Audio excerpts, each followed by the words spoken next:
Yes right Ramesh, ఇక్కడ ఏదైతే ఒంటిమిట్లో ఉన్నటువంటి పరిస్థితి చూస్తే సేమ్ పరిస్థితే ఉంది. ఇప్పటికే కూడా ఎక్కడైతే కొన్ని సమస్యాత్మకమైనటువంటి ప్రాంతాలు ఉన్నాయో ఆయా ప్రాంతాల్లో మొత్తం కూడా భారీ భద్రతా ఏర్పాట్లు చేశారు. ముఖ్యంగా కొద్దిసేపటి క్రితమే ఒంటిమిట్ట మాధవరంలో ఉన్నటువంటి ఈ పోలింగ్ బూత్ లో ఏదైతే ఓటర్లందరూ కూడా లోపలికి చేరుకుంటున్నారో అడిషనల్ ఎస్పీ కూడా కొద్దిసేపటి క్రితమే రావడం కూడా జరిగింది. ప్రతి బూత్ లో కూడా ఎక్కడా కూడా ఎలాంటి అవాంఛనీయ ఘటనలు జరగకుండా కూడా దగ్గరుండి ఇక్కడ ఉన్నటువంటి పరిస్థితులను అన్నింటినీ కూడా మానిటరింగ్ చేస్తున్నటువంటి పరిస్థితి. మొత్తం 24,606 ఓట్లు ఉన్నటువంటి నేపథ్యంలో ప్రజలందరూ కూడా ప్రశాంతమైనటువంటి వాతావరణంలో ఓట్లేయాలనేటువంటి ఉద్దేశంతోనే భారీ భద్రత ఏర్పాటు చేశామని చెప్తూ వస్తున్నారు. ఓవైపు ముందర ఇలాగుంటే బయట ఏదైతే 100 మీటర్ల వరకు కూడా పోలీసులు ప్రతి అడుగడుగునా కూడా ఉన్నటువంటి పరిస్థితి. ప్రతి ఒక్కరిని తనిఖీ చేసిన అనంతరం మాత్రమే లోపలికి పంపిస్తూ ఉన్నారు. ఇప్పటికే కొద్దిమంది వైఎస్ఆర్ కాంగ్రెస్ పార్టీకి చెందినటువంటి కొద్దిమంది సర్పంచ్లను కూడా హౌస్ అరెస్ట్ చేయడం కూడా జరిగింది. తెలుగుదేశం పార్టీకి చెందినటువంటి కొందరిని హౌస్ అరెస్ట్ చేయడం కూడా జరిగింది. ఎక్కడైతే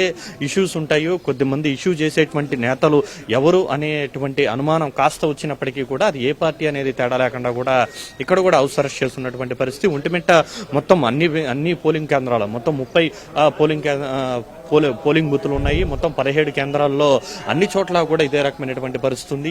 ప్రతి ఒక్క చోట కూడా పూర్తి స్థాయిలో తనిఖీ చేసిన తర్వాతే లోపలికి అనుమతిస్తున్నారు తప్ప దానికి ముందైతే అనుమతించినటువంటి పరిస్థితి. ఇప్పటికే కొద్దిసేపటి క్రితం నుంచి పోలింగ్ అనేది కూడా ప్రారంభమైంది. దాని తర్వాత ఎక్కడైతే కొత్తపల్లి సర్పంచ్ కొద్దిసేపటి క్రితం కూడా హౌస్ అరెస్ట్ చేశారో అతను కూడా వారించడం కూడా జరిగింది. తనకు ఓటు హక్కు ఉంది, తనను ఓటు వేయనీయకుండా కూడా అడ్డుకుంటున్నారంటూ కూడా అతను చెప్పడం కూడా జరిగింది. అయితే అదే గ్రామానికి చెందినటువంటి తెలుగుదేశం పార్టీ నేతలను సైతం హౌస్ అరెస్ట్ చేశారు. అయితే ఎక్కడైతే ఇష్యూస్ క్రియేట్ చేస్తారో అనుకున్నటువంటి నేతలు ఎవరైనా ఉంటే మాత్రం ఏమాత్రం ఉపయోగించకుండా పోలీసులు అయితే హౌస్ అరెస్ట్ చేస్తున్నారు. ప్రజలు మాత్రం శాంతియుతమైనటువంటి వాతావరణంలో వచ్చి ఓట్లు వేయాలి, అదే మా లక్ష్యం అంటూ పోలీసులు చెప్తుంటే ఇటు వైఎస్ఆర్ కాంగ్రెస్ పార్టీ టీడీపీ మాత్రం పరస్పర ఆరోపణలు చేసుకుంటున్నారు.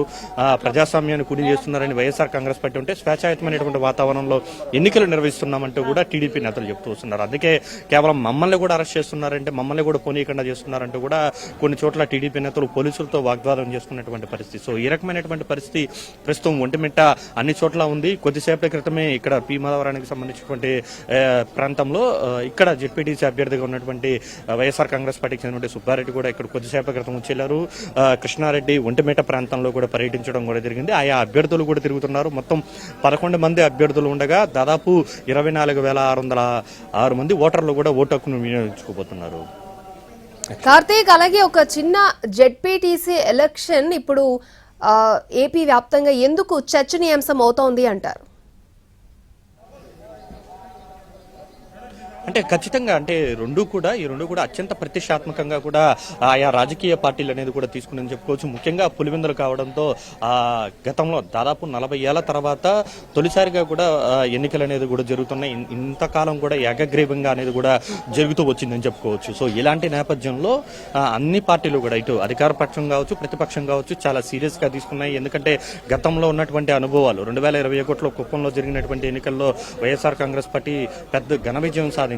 సో దానికి ప్రతీకారంగా మేము కూడా ఈసారి ఖచ్చితంగా గెలిచి తీరుదామంటూ కూడా ఏదైతే టీడీపీ చెప్తున్నటువంటి మాట. దీంతో అన్ని పార్టీలు కూడా ప్రతిష్టాత్మకంగా తీసుకున్నాయి. అది కూడా మాజీ సీఎం సొంత నియోజకవర్గం కావడంతో ఆ నియోజకవర్గానికి అత్యధిక ప్రాధాన్యత అనేది కూడా ఉంది. దీంతో ఈ నేపథ్యంలోనే దాదాపు 3 మంత్రులు 15 రోజులుగా కూడా పులివెందులతో పాటు ఇటు ఒంటిమిట్ట ప్రాంతంలో కూడా పెద్ద ఎత్తున పర్యటించారు. వైఎస్ఆర్ కాంగ్రెస్ పార్టీ సీనియర్ నేతలందరూ కూడా క్యూ కట్టి మరీ ప్రచారం చేసినటువంటి పరిస్థితి. సో అంతటి ఉత్కంఠమైనటువంటి వాతావరణం రావడానికి కారణం మాత్రం మాజీ సీఎం సొంత నియోజకవర్గం కావడమే ఇందులో ప్రధానంగా చెప్పుకోవాలి. అది జెడ్పీటీసీ ఎన్నికైనప్పటికీ కూడా నియోజకవర్గం పులివెందులు కావడంతో దాని ఇంటెన్సిటీ అనేది కూడా చాలా విపరీతంగా పెరిగింది. సో దానివల్ల ప్రతి ఒక్కరి దృష్టి కూడా పడిందని చెప్పుకోవచ్చు. దానికి తోడు ఓటర్లు కూడా తరలి వస్తున్నారని చెప్పుకోవచ్చు. సో ఉదయం 7 గంటల నుంచే పెద్ద ఎత్తున వస్తున్నటువంటి పరిస్థితి. కేవలం ఇది రాజకీయంగా అత్యంత ప్రాధాన్యత సంచరించుకున్నటువంటి నియోజకవర్గం కాబట్టి అంతే ప్రాధాన్యత అనేది కూడా అన్ని పార్టీలు కూడా ఇస్తున్నాయి. ఒకరిపై ఒకరికి మానసిక ధైర్యంగా కూడా ఈ విజయం అనేది కూడా ఉంటుంది.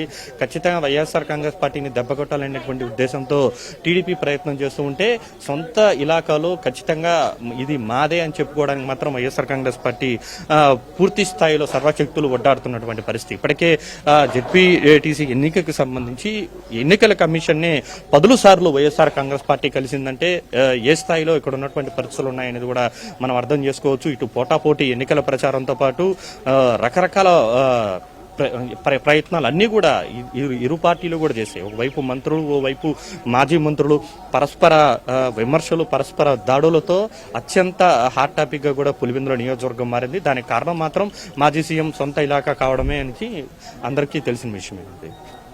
Okay Karthik, so high tension వాతావరణం మధ్య పోలింగ్ అయితే స్టార్ట్ అయింది. ఇటు ఒంటిమిట్ట, అటు పులివెందులలో కూడా భారీ పోలీస్ బందోబస్తు మధ్య అయితే పోలింగ్ కొనసాగుతోంది. సాయంత్రం 5 గంటల వరకు ఈ పోలింగ్ జరగనుంది.